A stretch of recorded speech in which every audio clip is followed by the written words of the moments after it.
Hello students, நம்ம இன்னைக்கு இந்த வீடியோவில் என்ன பார்க்க போகிறோம்னா எக்ஸசைஸ் 13.1ல் கொஷின் நம்பர் 9 பார்க்க போகிறோம். கொஷின் நம்பர் 9ல் என்ன கொடுத்துருக்காங்கன்னா, mother, father and son line up at random for a family picture. அதாவது வீட்டில் அம்மா, அப்பா அண்ட் அவங்களுடைய பையன் 3 பேரும் சேர்ந்து ஒரு ஃபேமிலி பிக்சர் கொடுக்கறதுக்காக அவங்க வந்து லைன் அப்பில் நிற்கிறாங்கம்மா. சரிங்களா? ஈன்றது என்ன சொல்லியிருக்காங்கன்னா, ஈவெண்ட் சன் ஆன் ஒன் எண்டுன்னு கொடுத்துருக்காங்க. சரிங்களா? எஃப்ன்றது ஃபாதர் இன் மிடில்னு கொடுத்துருக்காங்கம்மா. 2 ஈவெண்ட் கொடுத்துருக்காங்க. அப்போ நம்ம முதல்ல என்ன பண்ணணும், சொல்யூஷனில் சாம்பிள் ஸ்பேஸ் கண்டுபிடிக்கணும். ரைட்டுங்களா? சாம்பிள் இப்போ 3 பேரும் பிக்சரில் நிற்க போகிறாங்க. எப்படி எல்லாம் நிற்கலாம்? இப்போ மதருக்கு நான் எம் எடுத்துக்கிறேன், ஃபாதருக்கு எஃப்னு எடுத்துக்கிறேன், சன்னுக்கு எஸ்ன்னு எடுத்துக்கிறேன். சரிங்களா? அப்போ எப்படி எல்லாமா நிற்கலாம் உங்களுக்கு சொல்லுங்கள் பார்ப்போம். மதர், ஃபாதர், சன் இப்படி எழுதலாமா? இப்படி நிற்கலாமா? அடுத்து இதை மட்டும் ரொட்டேட் பண்ணுங்க. மதர், சன், ஃபாதர் இப்படி நிற்கலாமா? அடுத்து சன், மதர், ஃபாதர் இப்படி நிற்கலாமா? அடுத்து சன், ஃபாதர், மதர் இப்படி நிற்கலாமா? அடுத்து ஃபாதர், மதர், சன்னு நிற்கலாம். அடுத்து ஃபாதர், சன், மதர் இந்த மாதிரி நிற்கலாம். வேறு எந்த ஆப்ஷனுமே கிடையாது. சரிங்களா? ஸோ மொத்தம் எத்தனை கவுண்டிங் நம்பர்ஸ் இருக்குது? 1 2 3 4 5 6 டைப்ஸில் அவங்க நின்று ஃபோட்டோ எடுக்கலாம். இதுதான் சாம்பிள் ஸ்பேஸ். இப்போ இதில் அவங்க என்ன சொல்லியிருக்காங்கன்னா, ஈன்ற ஈவெண்ட் என்ன? Son on one son on one எண்டுனா பாருங்கள், இங்கே பாருங்கள், இங்கே ஒரு சன் இருக்காப்லையா, இங்கே ஒரு சன் இருக்காப்லையா, இங்கே ஒரு சன் இருக்காரு, இங்கே ஒரு சன் இருக்காரா? அப்போ 4 பொசிஷனில் சன் வந்து ஒன்று லெஃப்ட் சைடு எண்டில் இருக்காரு, இன்னொன்று ரைட் சைடு எண்டில் இருக்காரு. அப்போ அதை 4 எழுதுங்க பார்ப்போம். ஃபஸ்ட்டு என்ன? Mother, father, son. அடுத்து சன், மதர், ஃபாதர். அடுத்து சன், ஃபாதர், மதர். அடுத்து ஃபாதர், ஆமாம், ஃபாதர், மதர், சன். ஏன்னா சன் அட் ஒன் எண்ட். அப்போ டோட்டல் நம்பர் எவ்வளோம்மா? 4 ஆயிடுச்சுங்களா? 1 2 3 4. அப்போ இதனுடைய probability P of E equal to favourable outcome by total அவுட்கம்மா. ஃபேவரபிள் அவுட்கம் எவ்வளவு? 4 பை டோட்டல் அவுட்கம் எவ்வளவு? 6. ரெண்டையும் கேன்சல் பண்ணுங்கள். 2/3 என்ன வந்துருச்சு? 2/3. இதே மாதிரிம்மா எஃப்ன்ற ஈவெண்ட்டுக்கு சொல்லுங்கள் பார்ப்போம். Father in middle. Father middle உள்ளது பூரா எழுதுங்க. இங்கே பாருங்கள், மதர், ஃபாதர், சன் மிடில் இருக்காரா? வேறு எங்கே இருக்காரு? இங்கே இருக்காரு பாருங்கள். Son, father, mother. வேறு எங்கே இருக்காரு? வேறு எங்கேயுமே இல்லை. ஸோ ஈவெண்ட் மொத்தம் எத்தனை வந்துருச்சு? 2 ஈவெண்ட்டா? அப்போ 2. அப்போ இதனுடைய probability of F equal to favourable outcome எவ்வளவு? 2. டோட்டல் அவுட்கம் எவ்வளவு? 6. 2/6 ஈக்குவல் டு 1/3. ரைட்டுங்களா? இப்போ இதே மாதிரி இ இன்டர்செக்ஷன் எஃப். என்னம்மா? E intersection F. ரெண்டுலேயுமே காமனாக என்னமா இருக்குது? MFS மதர், ஃபாதர், சன் காமனாக இருக்குது. இங்கே பாருங்கள், SFM, SFM. அப்போ ரெண்டுமே காமனாக இருக்குது. ஸோ இதனுடைய காமன் நம்பர்ஸ் வந்து 2. அப்போ probability of E intersection F equal to favourable outcome 2, total outcome 6 equal to 1/3. கிளியராமா? இது வரைக்கும் புரிஞ்சுங்களா?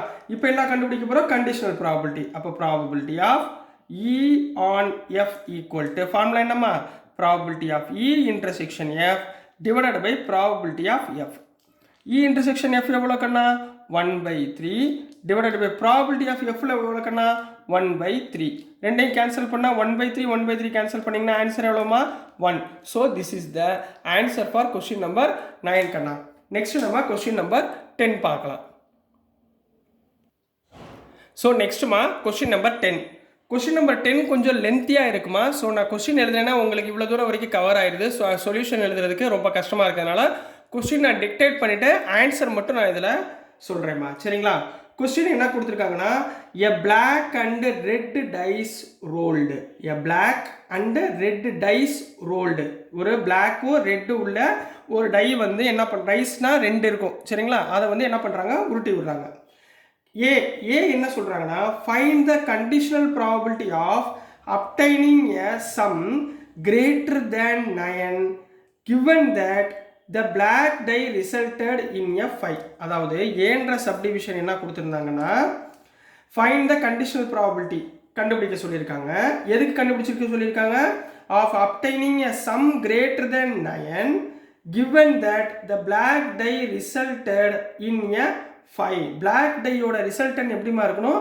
5 இருக்கணும். அதாவது ஒரு டைன்னு பார்த்தீங்கன்னா, இங்கே பிளாக் டை, ஒரு ரெட் டை. இதுதானே வரும். பிளாக்ல என்ன விழுகுதோ அதை வச்சு நம்ம சொல்ல போகிறோம். இப்போ பிளாக் டையில் அவங்க என்ன சொல்லிட்டாங்க, ஏன்ற கண்டிஷனில் black die becomes resulted as 5ன்னு சொல்லிட்டாங்க.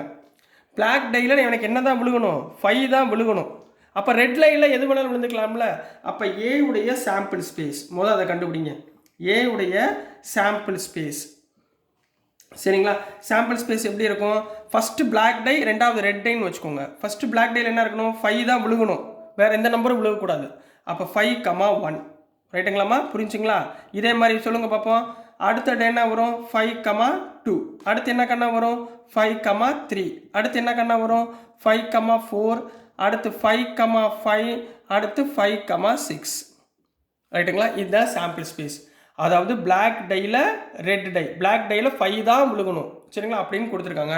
So total number எவ்வளோமா, 6. 1 2 3 4 5 6 முடிஞ்சு. இப்போ அவங்க என்ன சொல்லியிருக்காங்கன்னா, conditional probability of obtaining a sum greater than 9 என்ன சொல்லியிருக்காங்கம்மா, கிரேட்டர் தேன் 9. அப்போ ஈன்ற ஈவெண்ட்டு நம்ம என்ன எடுத்துக்கணும், some is greater than 9, greater than 9 அப்படின்னா என்ன கண்ணா வருது. அப்போ ஈன்ற ஈவெண்ட் என்ன வருது பாருங்க, கிரேட்டர் தேன் 9. கிரேட்டர் தேன் 9னா 5 + 4 9. கிரேட்டர் தேன் 9னா 5 5 5 6 வருதா.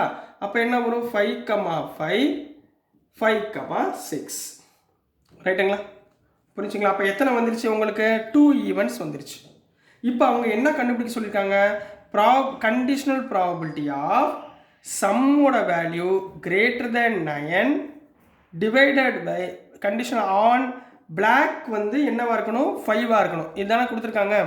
சம்மோட வேல்யூ கிரேட்டர் தேன் 9, அதில் பிளாக்கோட வேல்யூ என்னவா இருக்கணும், 5ஆக இருக்கணும்னு கொடுத்துருக்காங்க. அப்போ இங்கே சம்மோட வேல்யூ கிரேட்டர் தேன் 9னா எத்தனை வந்துச்சு, 2 வந்துச்சா. பிளாக் கண்டிஷனல் 6 வந்திருக்கா. அப்போ 2/6 equal to 1/3. So this is the answer for the subdivision. Question number 10ல் ஏ உடைய சப்டிவிஷன் கூடிய ஆன்சர் கண்ணா. இப்போ இதுலேயே பி புரியுதா கண்ணா, ஒன்றும் டவுட் இல்லைங்களே. சரி, நெக்ஸ்ட்டுமா பி சப்டிவிஷன் பார்ப்போம். Find the conditional probability of obtaining the sum 8. Obtaining the sum 8னா 2 நம்பரை ஆட் பண்ணோம்னா எனக்கு எவ்வளோ வரணும், 8ன்னு வரணும். given that red die resulted in a number less than 4. அதாவது ரெட் டை இருக்குது பார்த்தீங்களா. ரெட் டைனா எந்த டைமா, ரெண்டாவது டை. ரெண்டாவது டையில் உங்களுக்கு வரக்கூடிய நம்பர் என்னவா இருக்கக்கூடாது, 4ஐ விட சின்னதாக தான் இருக்கணும், 4ஐ விட அதிகமாக இருக்கக்கூடாதுன்னு சொல்லியிருக்காங்க. அப்போ இதனுடைய சாம்பிள் ஸ்பேஸ் என்ன வரும், சாம்பிள் ஸ்பேஸ் நம்ம எப்படி எடுத்துக்க போகிறோம், பிளாக்கு ரெட்டு. ரெட்டோட வேல்யூவில் என்ன இருக்கக்கூடாது, 4ஐ விட கீழே தான் இருக்கணும், 4ஐ விட மேலே இருக்குது. 4 இருக்கக்கூடாது, 4ஐ விட மேலே இருக்கக்கூடாது. அப்போ சொல்லுங்கள் இப்போ என்ன ஒரு சாம்பிள் ஸ்பேஸு, பிளாக் ரெட் 1,1 1,2 1,3 அடுத்து 1,4 அப்புறம் என்ன கண்ணா வரும், சாரி ரெட் பிளாக் ரெட்டு தானே, 1,3 வரைக்கும் தான் வரும் ரைட்டுங்களா. அடுத்து கண்ணா அடுத்து என்ன வரும், 2,1 2,2 2,3 ரைட்டுங்களா. அடுத்து என்ன கண்ணா வரும், 3,1 3,2 3,3. அடுத்து என்ன கண்ணா வரும், 4,1 4,2 4,3. அதாவது ரெட்டோட வேல்யூ 4ஐ விட லெஸ் தேனாக இருக்கணும். அதனால தான் ரெண்டாவது உள்ளது ரெட்டு சரிங்களா, ஞாபகம் வச்சுக்கோங்க, பிளாக்கு ரெட்டு புரியுதா. அடுத்து 5,1 5,2 5,3. அடுத்து என்ன கண்ணா வரும், 6,1 6,2 6,3. ஸோ டோட்டல் எவ்வளோ கண்ணா வந்துச்சு, 1 2 3 4 5 6 6 12 18 வந்துருச்சுங்களா. அப்போ டோட்டல் எனக்கு என்ன வந்திருக்குன்னா 18. டோட்டல் எவ்வளோ கண்ணா வந்திருக்கு, 18 கண்டிஷன் வந்திருக்கு. இப்போ ஈன்ற ஈவெண்ட் என்ன சொல்லியிருக்காங்க, சம் இஸ் 8 அப்படின்னு கொடுத்துருக்காங்க. Some is 8. அப்போ 8 வர்றாப்புல சம் எங்கே இருக்குது பாருங்கள், எத்தனை இருக்குது பாருங்களேன். 4 + 1 7, இது 8ஆ. 5,3 8 வந்துருச்சுங்களா. 6,2 8 வந்துருச்சுங்களா. வேறு எதுவும் இல்லை. அப்போ மொத்தம் எத்தனைமா வந்திருக்கு, 2 எலிமெண்ட்ஸ் வந்திருக்கு. அப்போ 2. இப்போ என்ன சொல்கிறாங்க, அவங்க என்ன கண்டுபிடிக்க சொல்லியிருக்காங்க, கண்டிஷனல் ப்ராபபிலிட்டி ஆஃப் சம் வந்து 8 அப்பான் அதோட என்ன சொல்லியிருக்காங்க, லெஸ் தேன் 4. ரெட்டோட வேல்யூ லெஸ் தேன் 4 ரைட்டுங்களா? அப்போ என்ன வந்துடும், ஈயோட ஈவெண்ட்டோடது எவ்வளவு 2 டிவைடட் பை வேல்யூ எவ்வளவு 18. ரெட்டோட வேல்யூ 8 லெஸ் தேன் 4. ஸோ ரெண்டையும் கேன்சல் பண்ணிங்கன்னா 1/9. So this is the answer for question number 10 கண்ணா. ஸோ டியர் ஸ்டூடெண்ட்ஸ், நான் அனுப்புகிற வீடியோஸ் உங்களுக்கு புரிஞ்சிருக்கும்னு நம்புகிறேன். புரிஞ்சிருந்துச்சுன்னா பிடிச்சிருந்துச்சுன்னா மறந்துடாமல் லைக் பண்ணுங்கள், ஷேர் பண்ணுங்கள், மறக்காமல் சப்ஸ்கிரைப் பண்ணி சப்போர்ட் பண்ணுங்கள் ஸ்டூடெண்ட்ஸ். தேங்க்யூ.